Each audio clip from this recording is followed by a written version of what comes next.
Chris, welcome to the podcast. It's a pleasure to have you. And the first thing I noticed was the collared shirt. So do we want to expand on that? I mean, we sure can. Here's what it is. And you and I both host podcasts, so we're used to this. And like me, you probably do 100 other things before and after the podcast, right? So I'm watching your episodes and I'm looking at my old episodes and I'm thinking to myself, like, these are things that are going to live for, I don't know, however long YouTube lives or whatever. And I'm sitting there like in shirts that I also wear to like go shopping at Walmart. You know, I'm not exactly dressed up. And I've been listening to your podcast. You know, I've been ingesting it for the past week or two since we wanted to do this. And I was like, I don't know. This feels like I should be somewhat professional. This feels like I should get the one collared shirt out of my closet and wear it. Well, I'm honored that you thought of me and thought of this podcast as a special occasion. But I think it's really so true in the sense of we often don't realize that just every moment when we're videoing ourselves will live in perpetuity forever for our grandchildren, for our grandchildren's grandchildren. And it's like how we present ourselves actually will matter and actually has an impact on, might have an impact on them. So if your grandchildren's grandchildren are listening, what do you want them to know right now? That their great grandfather owned a collared shirt. I mean, what would I want them to know? I guess I want them to know that no matter how much any adult looks like they have everything all together, they don't. And, you know, as kids, I feel like we would look at adults and go, yeah, that person, they look like they know what they're doing. And on the outside, they might know what they're doing. But on the inside, they're just as, like, frantic as the rest of us. When did you have that realization? When I became an adult. I would say probably once I had kids. Kids are the great equalizer. I mean, you think you're ready for stuff, and then things get thrown in your face. A couple months ago, I had the pleasure of interviewing Dean Karnazes on my podcast, We Run This. And we talked about his book, and I loved his book, and it was about his life in running, and he's still running to this day.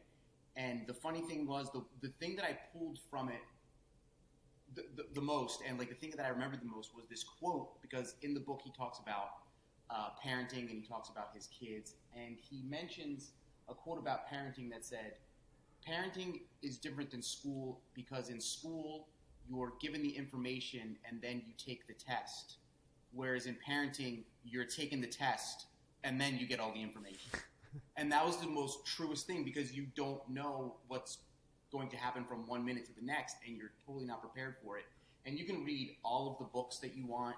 You could talk to all the people you want. It just, nothing prepares you for when that little human being is looking to you for everything. Yeah. And it's really interesting because when I look at you specifically, you've almost been a parent online, and that's such a fascinating concept because never before has that really occurred in human history. Has someone been a parent and then expressed themselves as a parent to others?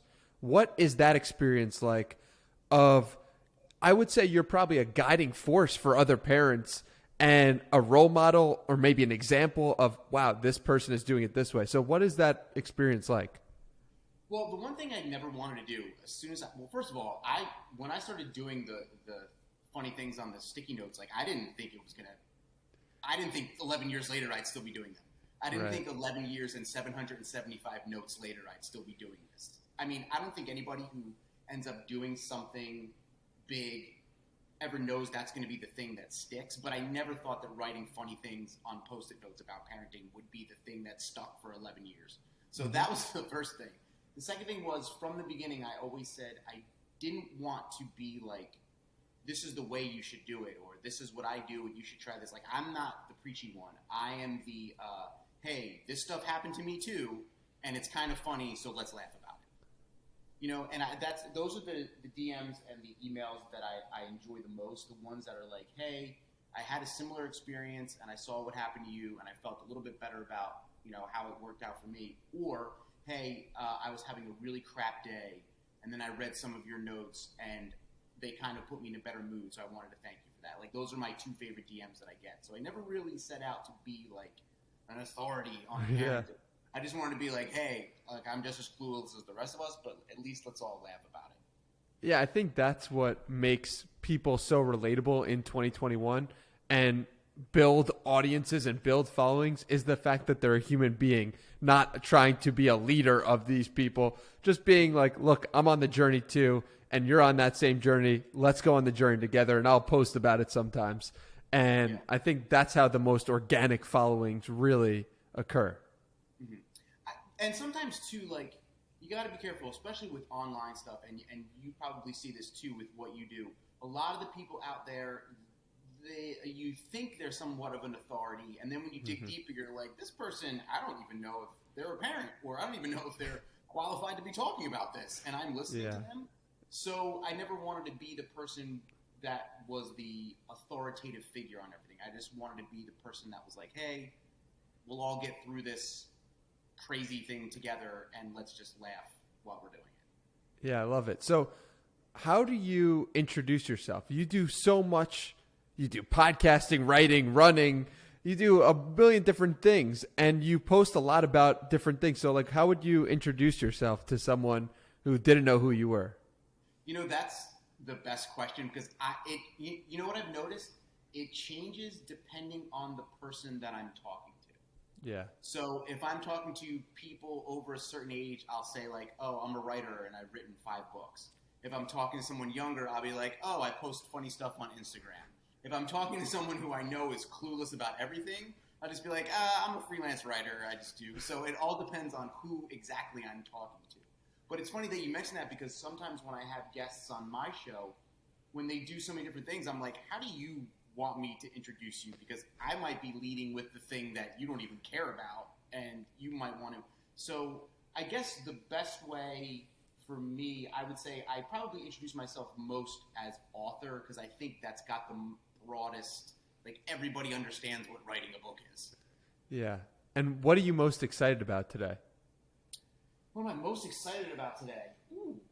That's a good question. You mean like career-wise or life-wise? Life-wise. We like to get deep here. We get to like to go, and if that's career, that's awesome too. But whatever is exciting to you in your life. I'm actually preparing. I'm leaving for 2 days for California. I'm going out there for a week. So I'm running around doing that while I'm also. So my quote-unquote full-time job is a writer, and I do write freelance. And the freelance, it's got its plus and minuses. The plus is I'm kind of my own boss, and I can write about what I want. I can write for who I want. The minus is if I take a couple days off, eventually a month and 2 months from now, I don't get paid. So because I didn't write anything. So that's the hard thing about the freelance thing. Everybody else, if you have a full-time job, the check comes whether you gave 50% or 110% of work that day.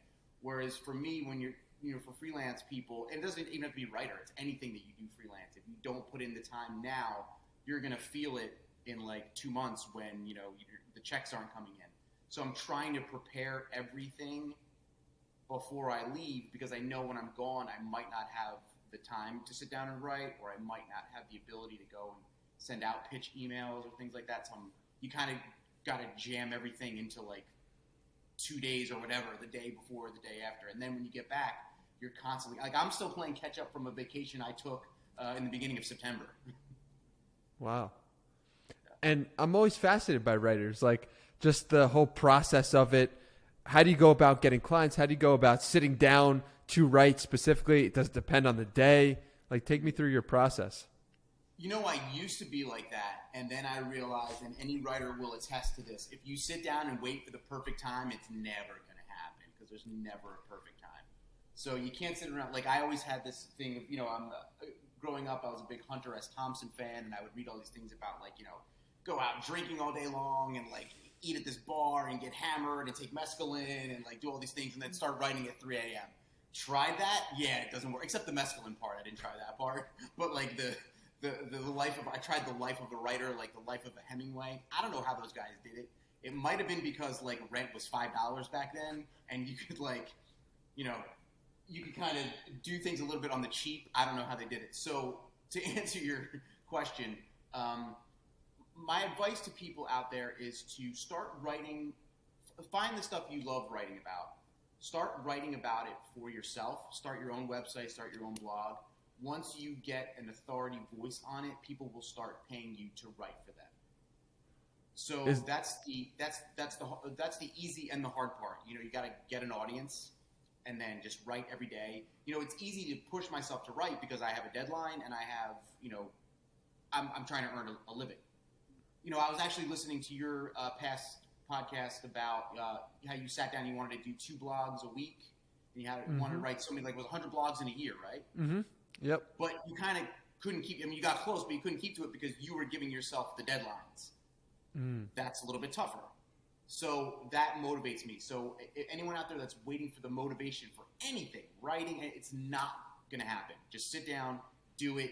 Even here's one key that I will say. When you don't feel like doing it, that's when you should do it the most. No matter what it is. Working out, writing, anything. Like if you're like, I don't feel like writing right now, sit down. Write just a sentence, write a paragraph, anything. If you don't feel like working out, do 20 sit-ups. Just do something. Because in that moment, like, that's when you have to get it done. When do you think you made that realization? When I was sitting around waiting for the right moment. And then realized that like 100 moments had passed me by. And I've done that a lot now, especially like I said with parenting and with the different things going on in my life when I have to budget time for certain things. You know, when I'm in the middle of doing something else at like 5 o'clock in the afternoon and I've got a deadline, I could go, you know what? You had time at 2 o'clock and you screwed around on Instagram or you did something else. So I kind of beat myself up over the time that I wasted. And then that makes me kind of go, okay, well, the next time I have this time, I'm going to take advantage of it. So you've been writing on the internet for what, 15 years? Too long. Has it been like 15 years? Like, how do you... Yeah, I started like around 2006.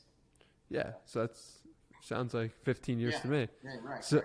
So was there ever any idea of, I'm going to do something else? I know at one point you were a personal trainer. I know at one point you did stand-up comedy. Was it always writing? Did you ever have your eyes on different things? You know, I think writing was always the fallback. You know, I didn't go to school for writing. I went to school for communications. I didn't know what I wanted to do with it. I actually went to school for, this is a degree, I'm sure, and I apologize to anyone out there who has this degree, but I was my track was interpersonal communications. So interpersonal is basically the things you say that aren't your words. So the way you move your face, the way you move your body language, everything like that, like what you're saying, what your body and face are saying besides the words. Mm-hmm. I guess you could take that kind of stuff and move along into like HR or maybe like law or, criminal investigators, things like that. I got stuck in, oh God, so many awful jobs. My problem was I can't say I chased money, but I believed that money was the thing that you wanted to go after.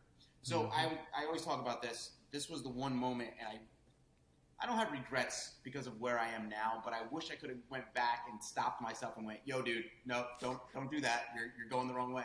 So when I was just out of college, I had an internship at a radio station.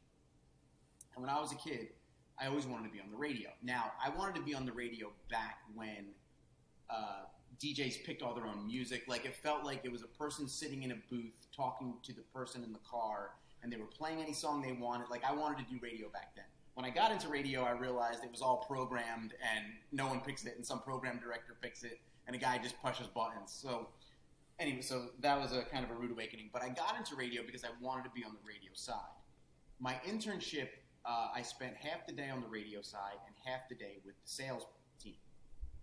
And when the internship was over, there was nothing available on the radio side, but the sales side had a sales assistant position open, which was kind of like what I was doing. And I sat down with who was one of my bosses at the time, and he was like, and he was a super nice guy. And he wasn't saying this in like a detrimental way. He was just being honest with me. He's like, look, radio side's cool, but if you want to make money, the sales side is where you want to be. And I'm like, yeah, I want to make money. And so I went on the sales side, forgetting I hate sales. I don't want to do sales. I admire anyone out there who can do sales, but that's not me. And I followed this path that led to like sales job after job and that. And then I spent 10 years spinning my wheels of things I didn't want to do until one day I woke up and was like, you're going the wrong way. How'd you wake up? It's a funny story. So at the time I was working as a personal trainer and I was managing a gym. And I liked doing it. I liked being a personal trainer and I liked working with people and working out with people. Except once again, I took the job as the manager of the gym and I hated that. And so it's an administrative role I was dealing with. At the time I was like 26, 27 years old. The people that I was dealing with, like most of them are trainers, like 30s, 40s. They're not going to listen to a young kid who's barely done it. Like they're not listening. So I started hating that part about it. So one day I'm at the gym, it's dead, and I'm like messing around online on the computer. And I went to this local website. It was like the online home of 3 local newspapers. And they had this like blog section. It was when blogs like first started. So we're talking like 2005, 2006. And I read something, and I was like, that was pure crap. Like, I don't know who wrote that. That was literal crap. So on a whim, it said, like, hey, do you want to write for us? Like, email this. And I wrote, and I remember the email said, it was like maybe 2 lines. It was like, hey, I just read this article on your website. It was total crap. I could do better than this. You know, like, email me back if you have any openings. And, like, within 3 hours, I got an email back. And the reason I got the email back was because I was so abrasive about it, like calling their other writer crap. So I remember the guy who was the head of the website at the time got back in touch with me, and he was like, hey, you want to try it? You can try it. We have these things called citizen bloggers, and we don't pay you, but you can write about whatever you want for the website. And I was like, sure. And I did that for about 2 months, and then a job opened up with the website, and I ended up getting that job, and then it like snowballed into 100 other things. Would you ever have expected that when you sent that email out that it would lead to a 15+ year career of books and gigs and all these things? I did not, especially with the way I said it, because I was just like, hey, I could do better. Like, what the balls on 26-year-old Chris, I wish were on 45-year-old Chris sometimes. But that's actually like one of the other – there's been many times when I've done stuff like that and it actually opened doors because people were like, all right, this person has some guts and they're at least different than everybody else we're getting.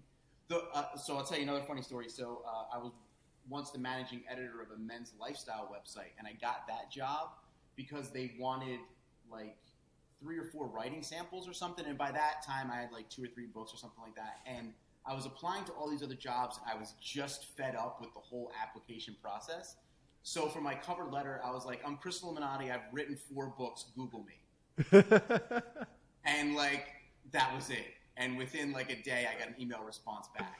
And the person said to me, like, that was the most jerky way to like, but it got their attention and I actually got the job because that was the voice they were looking for that website. Like someone who would be, you know, have ballsy enough to say, hey, Google me and find out my stuff.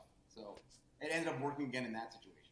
So where does that confidence come from to just instantly send those messages in that way and present yourself like that? You know, I won't say that I'm confident 100% of the time because I don't think anyone is. But in those instances, it always comes to the point where I'm just like, you know what? Screw this. Nothing else is working, so let's just be a jerk. And that tends to kind of like open some doors. And I don't think I think it's more the assertiveness than it's the being the jerk. It's the standing out because everyone is doing something a different way, the same way. You're doing it a different way. So I think the confidence in that moment, what I was thinking to myself was, there aren't different levels of no. I'm getting no response as it is. So what does it matter if the person who's not responding likes me or doesn't like me? It's true. It really doesn't matter. So if a person reading my response thinks I'm a jerk, they'll just delete the email. But if they're like, hey, what's this guy all about? And then they'll at least look me up. Plus, I also have to go over the hurdle of my name. My name itself kind of, I don't want to know, I don't know if it gets stuck in spam filters or like people automatically think I'm making stuff up. You know, like the name like Illuminati, people are like, oh, is this your like writing name? I'm like, no, it's my legit name. Like I'm not, you know. So that part's already a hurdle because people think I'm BSing them, you know. So I think in the moments of confidence, it's kind of where I'm just like, nothing else is working. Let's try this. Yeah, that makes sense. And it's a matter of you put in the work for your craft. You, at that point, for at least the second message you were talking about, you'd put in the work of writing books and stuff. So you felt like you were accomplished. But the first one where it didn't seem like you had were you previously a writer? Did you write at all in college? No, nothing like that. It's not like I used to do write-ups on like my when we had fantasy football. I would do write-ups at the end of the week and like make fun of people and like do matchups, or I would write really long emails to make my friends laugh. Like that kind of writing. Yes, I did that kind of writing. But any like published work. When I went for the other job, the first job at the website, I had zero. Besides like a couple blogs randomly here or there, I had zero published work. Zero. But you know what? Yeah. The common thread to me, from my perspective, is you wanted to be on radio. You clearly wanted to write, and you've done stand-up comedy. It's communication and the ability to communicate oneself well through different mediums. And I relate to this so strongly because I thought my avenue or path was writing. Instead, it seems like it's turning more into podcasting and communicating with people, but the common thread is communication. So my question to you is, what do you think makes for a good communicator? Well, let's talk about yours first. Something I think everybody can learn, especially about what you said right there. Like you got into this, but you started with writing. I think the important thing was you just started something. Yeah. Just do something. Like for anybody out there, podcasting might not be your thing, but start a podcast just to talk. It might lead to writing. Like, you know, whatever you want to do, at least do something. Don't wait for someone's permission to do something. Just do it. Now, your question about what makes a good communicator, I would say, for me, and this has just been my way of life, I've always tried to put a little humor in something because, I mean, if you're going to be serious all the time, no one's going to pay attention unless you're the greatest speaker of all time. And even the greatest speakers of all time, they inject some type of joke or humor or at least something in there to make people like laugh or pay attention. I think to be a good communicator, you got to know when you're not at least entertaining. That's, I think, really hard for people. Some people just don't know when they're boring. And I don't know what that is. Like, sometimes I could be telling the most interesting story, and even in the middle of it, I'll think to myself, all right, you're dragging this on. Make it go faster. Yeah. And that's just something, that's the ability you have to learn. I think stand-up helped with that because, I only did it for like 2 years. And, I ended up getting on a lot of shows with a lot of people who ended up being pretty big in comedy. But I always had like 5 minutes, 7 minutes tops. So you have to like get to the point, be funny in the 5 or 7 minutes. And I think that kind of helped, especially with like podcasting and, being on Instagram and TikTok and things like that. You got to capture people in the beginning. So be funny, know how to capture people, and then just think to yourself, like, what is it about the people that I watch and listen to that makes me like them? Like, even if you're a boring speaker, you probably don't listen to boring people. You probably listen to entertaining people. What is it about them that makes them entertaining?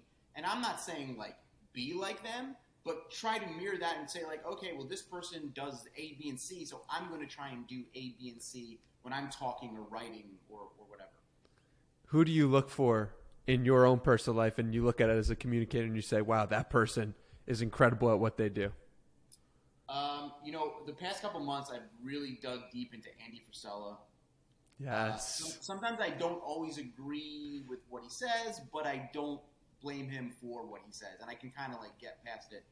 Ed Milet is another good one. I mean, if we're talking like quote unquote motivational guys, one of my all-time favorites, Jim Rohn, who was actually quote unquote taught Tony Robbins. And what I like about him was, I mean, great speaker, super funny, like a dry sense of humor, and like he had this way of delivery, like he almost, Les Brown is another one, like they almost had a delivery like I'm watching a stand-up comedy routine or like I'm watching a stand-up special, except they're also talking about motivational stuff. So those are some of my go-tos. Gary Vee, just because Gary Vee's so blunt and just like, you're kind of like, you're wrong, you're stupid, like not in that way, but I like people that are just like direct and to the point. So those are the kind of ones that I listen to when I need a little bit of a kick in the rear.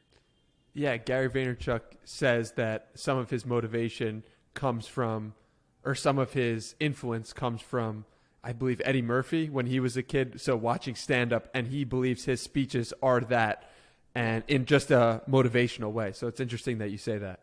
Mm-hmm. I watched a lot of Eddie Murphy when I was a kid. I don't know if I should admit that. But Why? I watched Eddie Murphy and Delirious. I'm sorry, I watched Eddie Murphy Delirious and Eddie Murphy Raw probably every day for an entire summer, probably when I was like 12. Like, I would watch it every day. Why do you say that it's not something you should admit? I don't know. That's a good question. Maybe because of my age. Maybe because of the age and the topics. If you go back and watch Delirious and Raw, not really what it's for. Because my son is 11, and if he was watching Delirious and Raw, I'd be like, "What the hell are you doing?" And again, I do let him watch Family Guy, so like I don't know where the line is anymore, and I just kind of like go with my gut feeling. But the reason I said that is because as a 11, 12-year-old, I'm not sure I should have been watching Delirious and Raw. Yeah, it's really interesting because it seems like, from my perspective, that with the advent of the internet, the standards that parents are facing about what kids can look at, what they can't, it's changing in some way. It seems like from the outside. And the same with nutrition, and in terms of, I've heard people your age talk about, oh yeah, we used to eat whatever, and now I would never give my kids what I ate myself. And it's fascinating to look at. So what are some of the biggest changes you've noticed in terms of parenting, let's say in the past 20 years, of where you were and what was acceptable 20 years ago and what is acceptable today? Does anything come to mind? Well, I'll say this. When you kind of mentioned something there, what jumped out to me was, like, so when I was a kid, basically TV was all we had. That's how TV and video games. I mean, we had video games, but TV. And I think TV back then did a better job of, okay, this is the time of day when things that aren't really family friendly should be on. And then later on, worse stuff got on. Whereas, if my kid's on YouTube at 9 a.m, he can watch something that's as offensive as something you would see at midnight. So there's a policing of that. I think the difference now is there's so many more influences on kids and so many more ways to get to kids. And like when I was a kid, you were either influenced by your friends, what you saw on TV, what you read in magazines and books, and what you heard in school.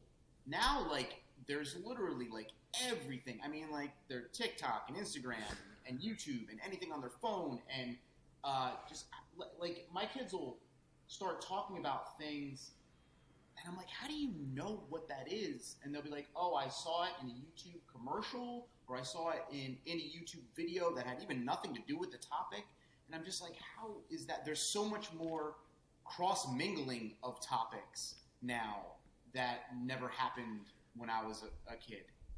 Yeah, so it's so crazy that you say this, because I think this idea that you just mentioned contributes to the Flynn Effect. Have you heard of the Flynn Effect before?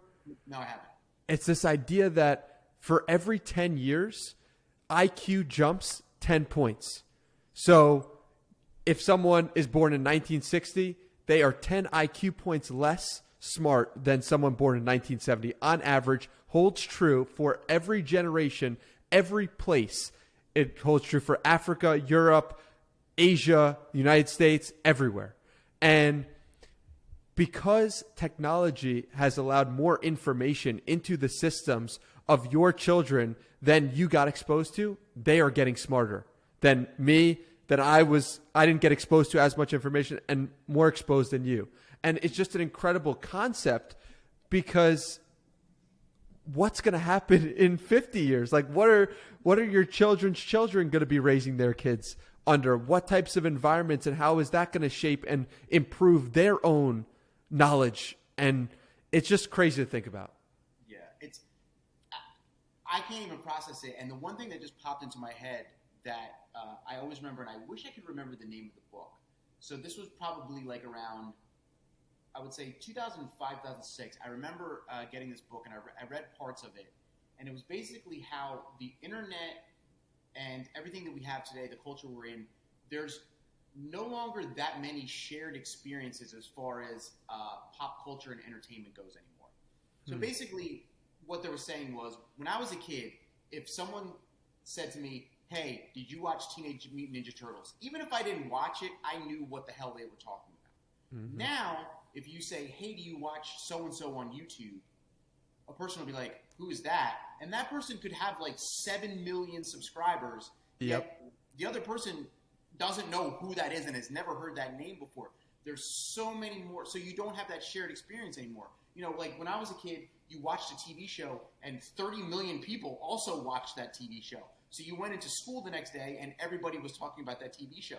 Now, like, kids are talking about 17 different things and they're like, oh, like there's 60 new shows on Disney Plus, and there's just so much information and different things coming at them that there's not going to be a shared experience anymore, because no one knows what the other person is watching or doing.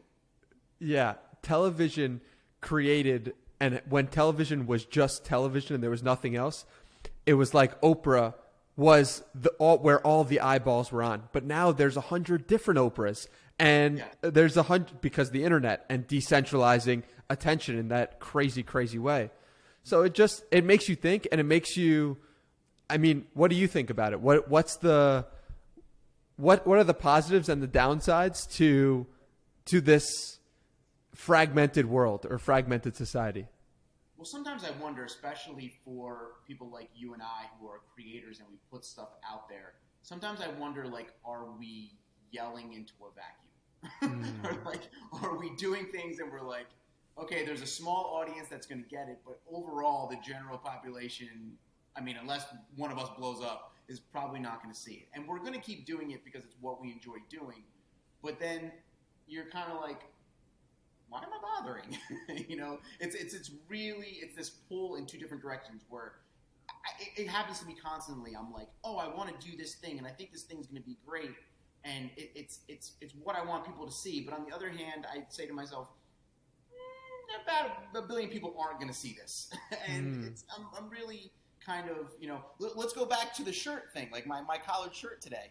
You know, suppose this is the one that goes viral. Suppose this interview for us goes viral, and then I'm the guy in the collared shirt. You know, it's like, and I become that guy.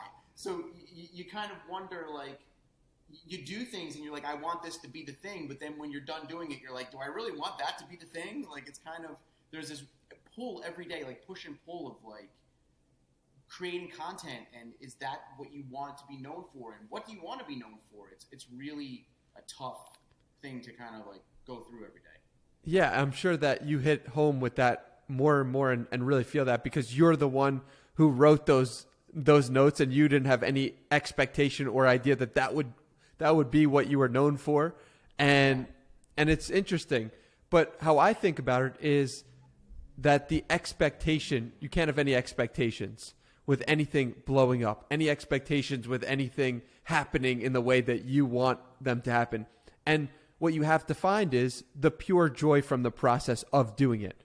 Do you get pure joy from having a conversation, or from writing notes, or from writing in general? Like, where does your pure joy come from? What would you do even if no one saw it? And then anything that happens is just a bonus on top. That's how I think about it. That's how I get to a new place of creation and joy. So what's your process like getting ready for a podcast? Do you have a process to get ready? Yeah, I sit down, put a timer on, 5 minutes, do box breathing, inhale for 4 seconds, hold for 4 seconds, exhale for 4 seconds, and just stay present for 4 seconds. And I do that cycle over and over again until the timer runs out. And then when the timer goes out, I am ready to go. I'm fully present. I'm in the moment. I'm ready to fully engage with the person and fully be here now.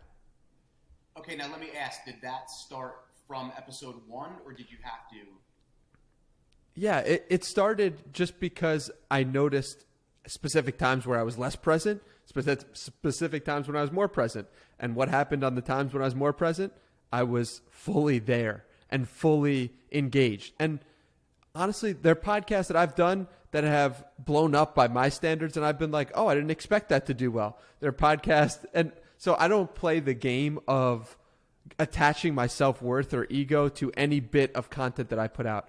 I do it, and I'm in this conversation right now because I want to be here, because I genuinely want to know more about you, and I'm interested in you. Not because if this blows up, then this is going to happen, then that's going to – I just want to get to know you, you know? So that's where it comes from. You've got half the battle won, because if you could make things and think like, I don't care what the end result is, not the end result of the actual thing you create, but like if it goes viral, great. If it doesn't, great. You know, like the fact that you can get past that and you just want to have a genuine conversation with the person, then you've already won half of the battle, because that's basically what a podcast is.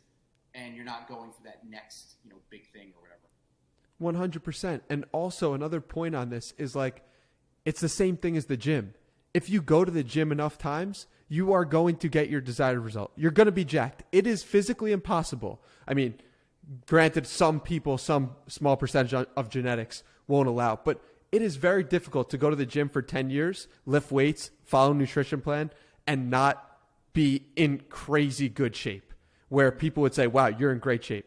The same holds true for podcasting. You go to the gym 3 times a week, aka you podcast 3 times a week for 10 years, guess what's going to happen? You're going to be great at conversations. You're going to be jacked in the arena of conversations, and your podcast is going to do pretty well because you put in the work consistently. There's no other thing that could happen. So I like to really hit that point home with whatever topic or idea. Like you've written for 15 years. It's very difficult to write for 15 years and not be an exceptional writer by most people's standards because you've put in the work for that amount of time, right? Well, Danny, you just motivated me. I'm going to go run through a wall or something. I'm super motivated now. It's just the truth. And I wish more people understood it and knew it, because it's all inside of you and it's all possible. And just committing to that process with no expectation is the entire game. Yeah. I think a lot of the times, I feel like it has to do with people focusing too much on the end. Like, in society today, we get very hung up on visualizing what you want and making the vision board of you make the vision board. This is the house I want. This is the car I want. This is the thing I want. But you don't visualize what it takes to get those things. You kind of see everything there, and you're like, all right, but I don't know how to get that. and me sitting here thinking about it isn't going to help me get that. So I think if people maybe visualize the steps to get to that, it might be a little bit, because I think people get frustrated when they then don't get the car or the house or the girlfriend or whatever. And if we just concentrated on the steps to get there, it might be a little bit more. I feel like we'd all be a little less stressed. Yeah. And on that point, I read this great book called With Winning in Mind by Lanny Bassam. And he talks about how he coached shooters, rifle shooters. And he coached them to, before the shot, the rifle shot, visualize it being a perfect shot. During the shot, visualize it perfect. And after, visualize it being perfect. So 2 out of the 3 shots have to be perfect shots in your head, because the head or mind doesn't know any different between what goes on and what it sees. So has there been situations in your life where you visualize things in your head and it's come true in a way that you couldn't have imagined previously? Let's see. I mean, I always have this problem where it's not so much the visualization thing. I have this thing where I will have something great happen, and then in that moment, I won't recognize it.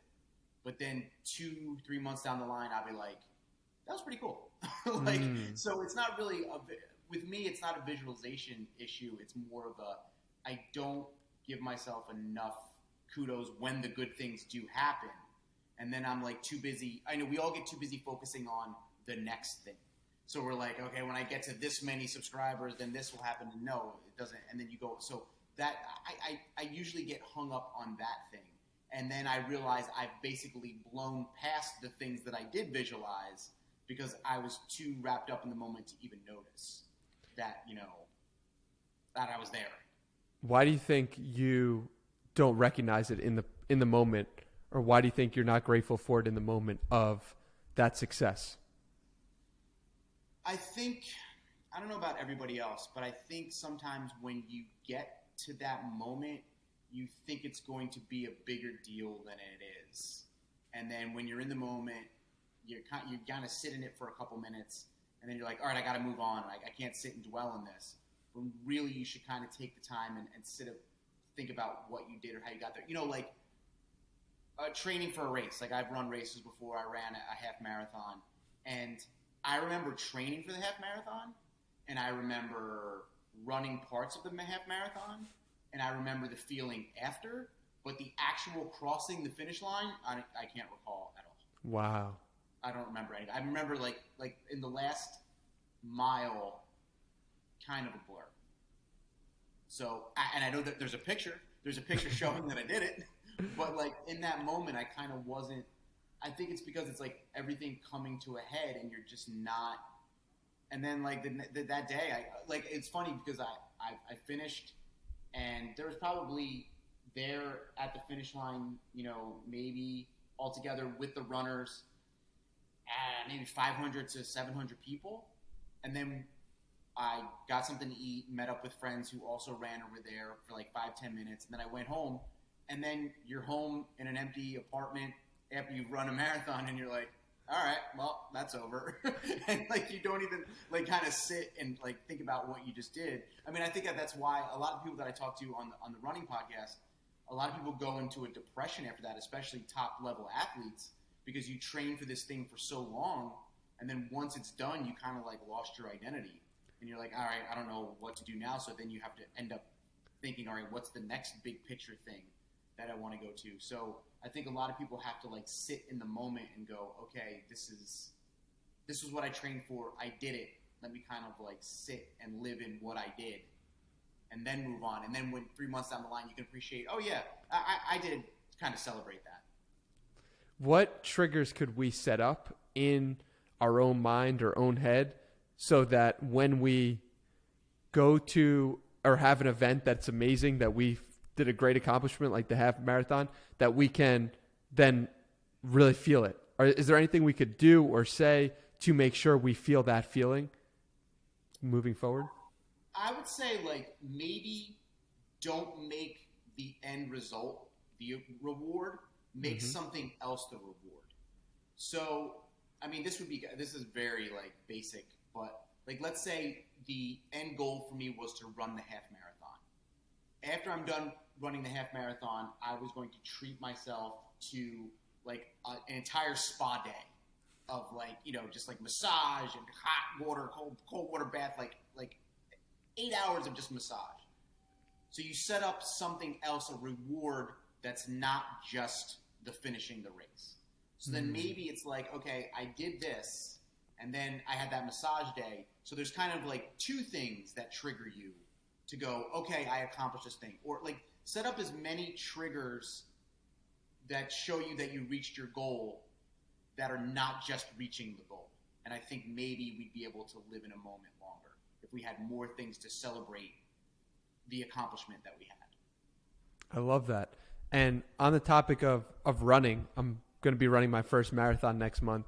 And I'm curious if you have any insights, tips, advice. I'm just running this with a friend, and we're doing 26.2 miles on the watch. So no formal run or race or anything like that, just ourselves, us against us. And And so I'm curious, as someone who's been in races as a runner, what do you think I should be thinking about in the next month? I would say, well, you're going to be running it with someone, so that kind of helps. I would say like mindset is a huge thing, and you can't think about, and I catch myself in this sometimes too.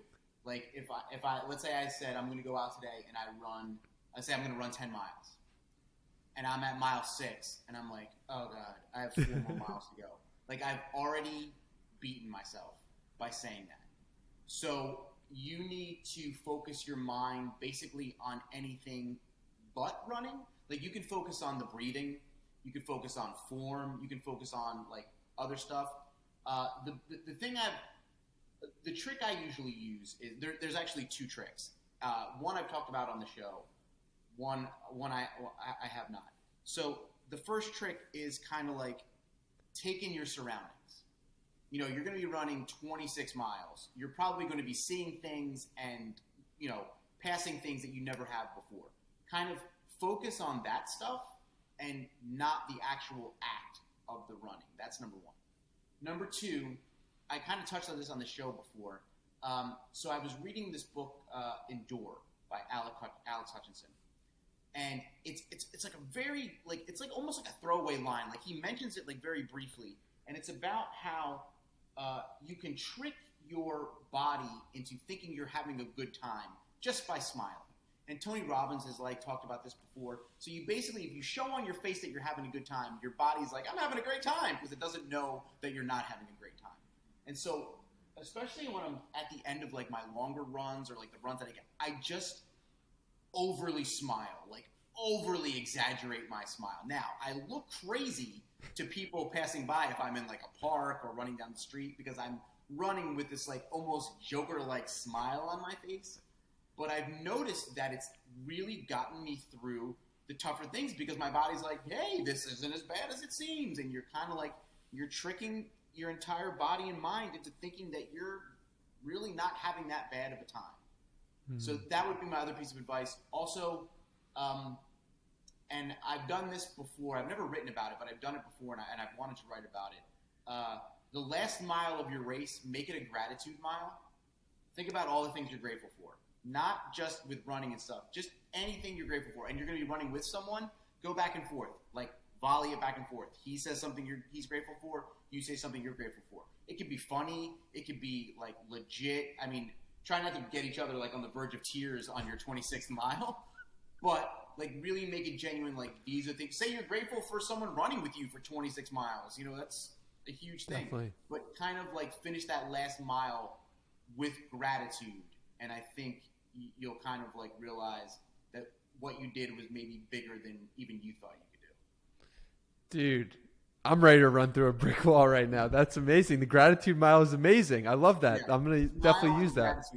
Yeah, do those so, smile and the gratitude mile. That rhymes too. Easy to think about. Something that I like to do is I like to say it's just another easy day.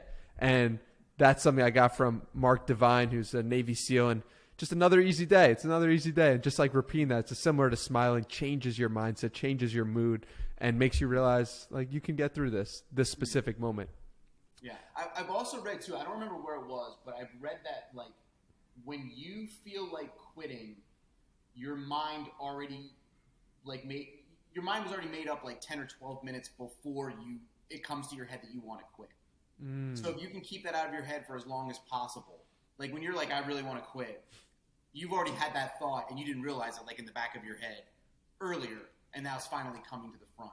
So try whatever you do to like keep those thoughts from creeping in, because it's usually something else that makes you want to quit. Like it's like, for a lot of times for me, it's like, oh, there's like a blister on my foot, or there's like, or it's like it's hot. It's like something else. There's some other outside element that's making it miserable. Try and be like when you said like, be like, you know, oh, good, this is easy. Be like, oh, my foot's fine. My foot, like, try and talk yourself into saying, like, everything is fine. How about that? This is good and everything is fine.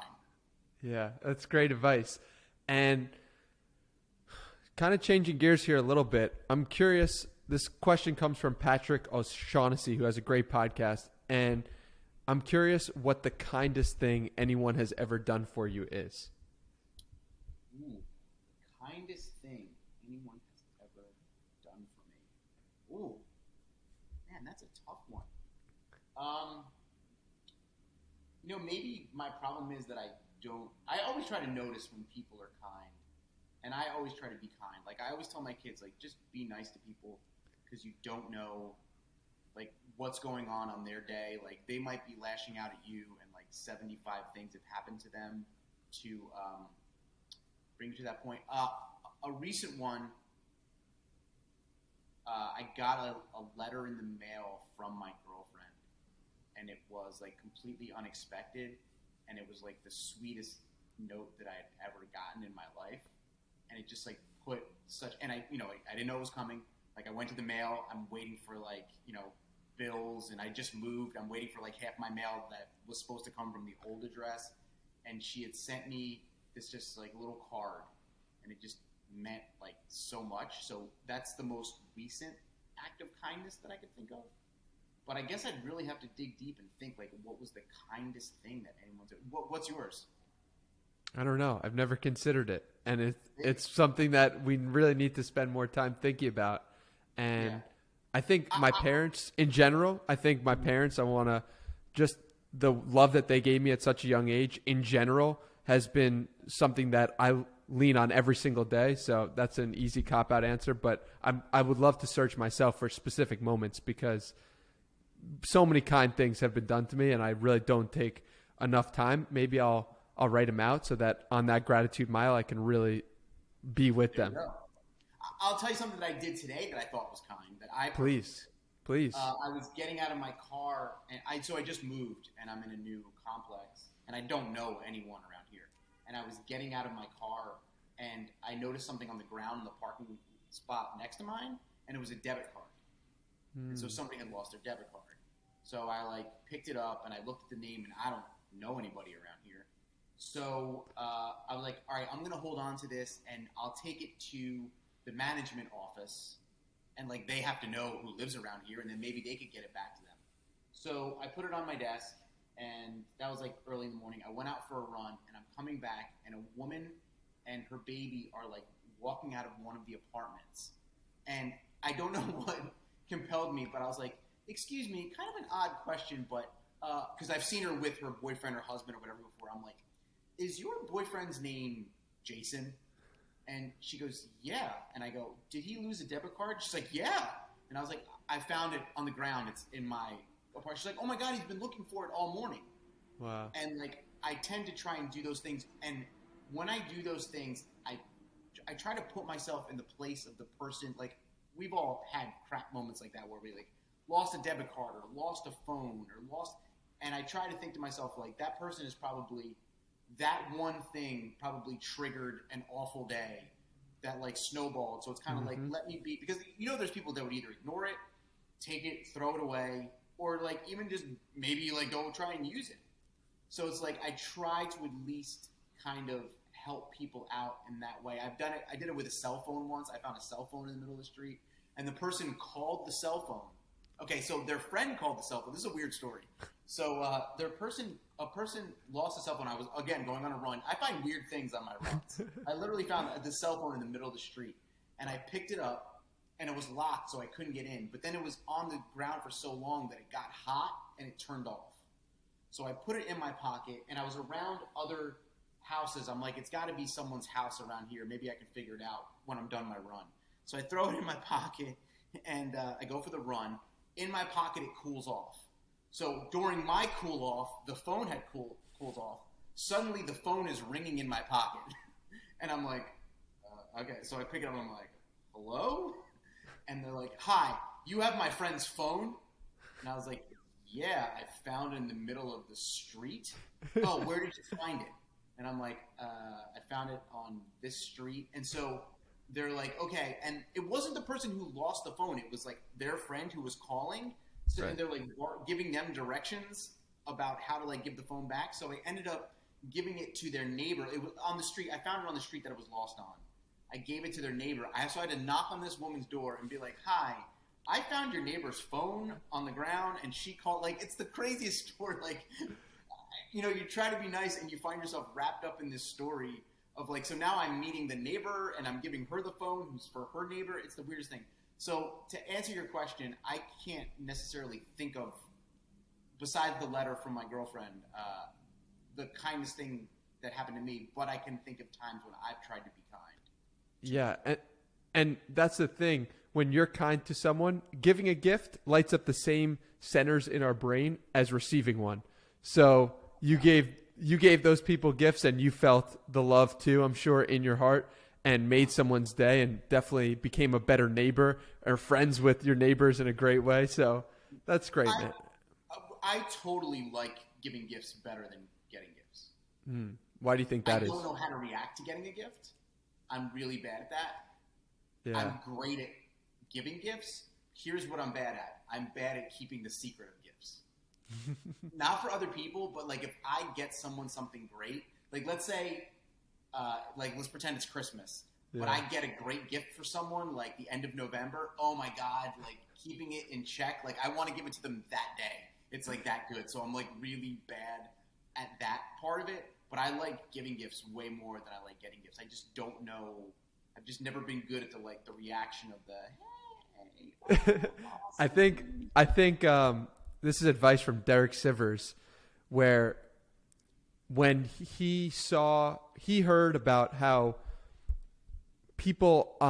musicians, they would go from tour to tour and they would get compliments from all these people, and they didn't know how to react to the compliments. And he said that what they ended up doing was they just said thank you. And thank you was the best way to receive the gift of a compliment. And I think that's also true for physical gifts as well, because compliments are really just mental or language gifts, and physical gifts are really just physical. So saying thank you is the best way to receive a compliment from my understanding. Isn't it funny though, like if you think about stuff like that, so receiving a gift from someone or receiving a compliment for someone, that's something that happens to us. Like you could receive 20 compliments in a day. Like you don't know. Well, we're not all as good looking as you, Chris. Oh, thank you. Thank you. You're a very handsome man. Let's not kid ourselves. But like, okay, so you get these compliments all day long, yet we're never sat down and told this is how you react to a compliment. Yes. So but it's funny, but it literally happens to people all day long, and you just don't know. You'd think human nature by now, someone would, there'd be like, yo, this is what you do when someone compliments you. Or this is how you react to that. Like you're not taught those. I guess maybe if I stuck with the interpersonal track, I maybe would learn that. But I didn't. But like that's one of those things where, I mean, I feel like that should be maybe something that gets taught, maybe not in school, but like maybe with like HR courses, like in the office. Like we teach people in offices how to like not get in confrontation or how to deal with confrontation. But it's like, okay, here's how to deal with good things.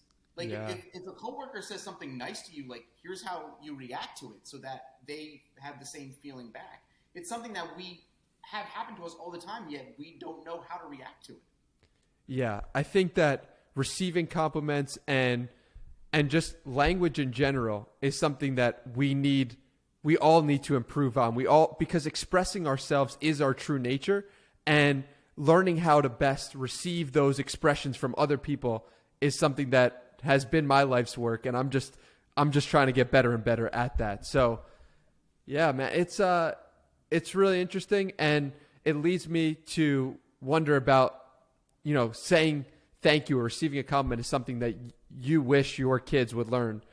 And I'm curious what other things from your perspective you don't believe are taught in school, but you would like your kids to know or learn. Oh, I mean, like there's so many basic things that people need to like. I wish they teach kids how to be better with money. I wish they would teach kids how to be like okay, saying the thank you thing, the complimenting thing, like how to deal with other humans, but just the basic things like money, how you do common things that like these people don't know how to do anymore. Like I took a class, I remember I took an accounting class when I was a senior in high school, and literally we spent like 2 weeks learning how to balance a checkbook. And like I don't think they do that stuff anymore. I feel like, people are just saying, "Oh, there's an app for that" or whatever like that. But I feel like when it gets down to it, you can't rely on an app to do it.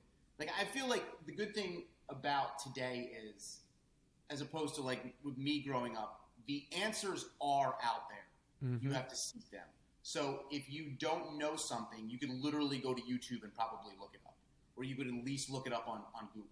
So if a person doesn't know how to balance a checkbook or how to be good with money, they can find that out. But I think it's kind of like taking the step to not be embarrassed that you don't know how to do those things, and go, okay, well, I don't know, but I at least want to learn how. So I hope my kids at least know that they don't have all the answers. They're never going to have all the answers. The answers are out there, and at least go looking for them to try and find the best answers for what they're looking for. I think that's good advice, not only for your children, but all people, all ages. And on that note, I think that's a perfect place to come to a close. Chris, this has been a real pleasure. Where can we send people to let them know, or to let you know rather, how much they enjoyed this conversation? Well, would I be too much of a jerk if I was like, just Google me? No, but really, you can go to chrisilluminati.com and you find out pretty much anything about me. You can shoot me an email. You can DM me on Instagram. My Instagram is @messagewithabottle. I always like getting DMs on there. It's crazy to say, but if you do Google me, like you'll find a way to get in contact with me. I love to hear from people. If you like this, if you like anything I'm doing, feel free to reach out.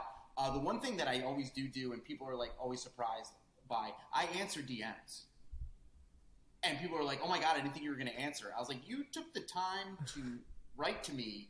I'm going to take the time to write back." Like, I'm not some people, I guess, because people are used to dealing with other celebrities who won't. And I'm not saying I'm a celebrity, but like, I guess people are so used to like not getting answers to things. Like, people write to me all the time, and I'll have conversations with them. A woman the other day, we had a 15-minute conversation because I put a video up of my son using one of those penny skateboards, and I told her all about penny skateboards and where to find them and how he liked it. Like, I'll have like, maybe that's why I don't get any writing done. Like, I'll sit there and like, oh, I'm a lady, So, long story short, if you have any skateboard questions or any questions, go to chrisilluminati.com and you can find me there. Awesome, and we'll put those below. Thank you, Chris, for your time. I really appreciate you, man. Thanks, Danny.